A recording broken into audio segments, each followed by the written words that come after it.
Hello, my name is Matt Robin. I'm Candace Jordan. I'm Bill Breishler. Chai Chachitator. I'm Maria Rivera. I'm Mimi Marks, and I am your neighbor. And I am your neighbor.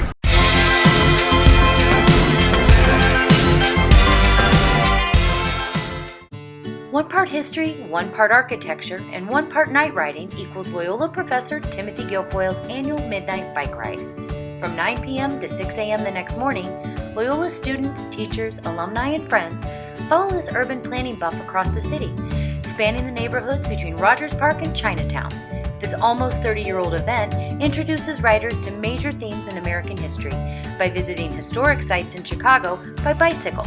Last September, I had the privilege to join in on the fun.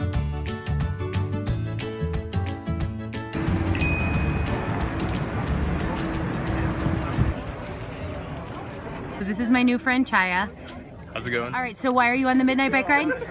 Professor Gilfoyle is my history professor for a class I'm taking, which is History of Chicago. We get extra credit for coming along on this, and I heard it was fun from some alumni. And have you thought it's fun so far? Yeah, it's been amazing. Like riding bikes at night in Chicago, it's great. Who's the best person you've met so far, besides me? Maybe just a bunch of interesting buildings, if anything. I mentioned John Cochran earlier, who developed the area over by the lakefront. He was from Philadelphia, so he named all of his streets in the 3 developments that he built after Philadelphia mainline suburbs. So here's Bryn Mawr, there's Ardmore, Rosemont, Devon, what we call Devon. Those are all, anybody from Philadelphia, those are all mainline suburbs. I'm Matthew. And did you get extra credit for coming today? No, I'm not even in any of this guy's classes. Excellent, you just wanted to come. Yeah, I bike at night a lot. It's like my only hobby.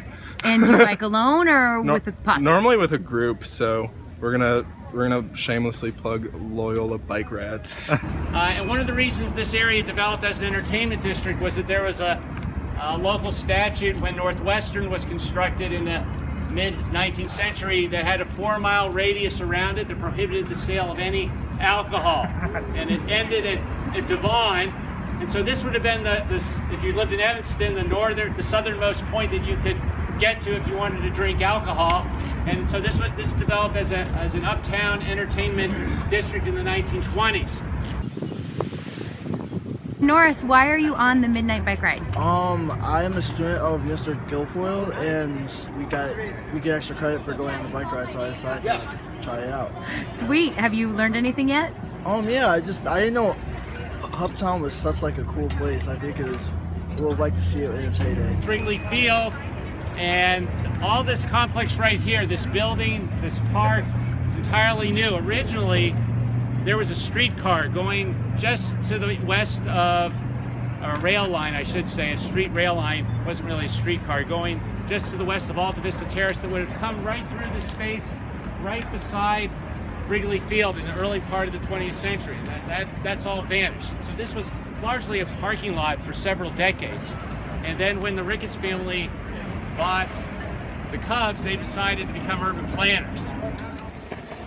He's gaining on me on a skateboard. Winkle was the last remaining steel mill in Chicago. And in order to keep it in the city, Richard Daley made a deal that they would give them land on the south side in the Calumet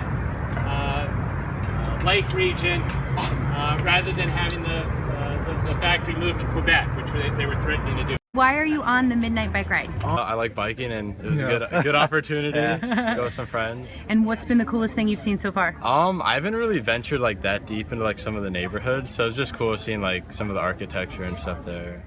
Jumped the river, burned everything in the loop, jumped the river again, and burned everything all the way up to Fullerton. So everything around here would have burned, with the exception of a few buildings like this. I have one you might get to see. It was an old cottage. Allegedly, the owner of the cottage poured beer all over his mattresses and put them on top of his roof, and that saved his house.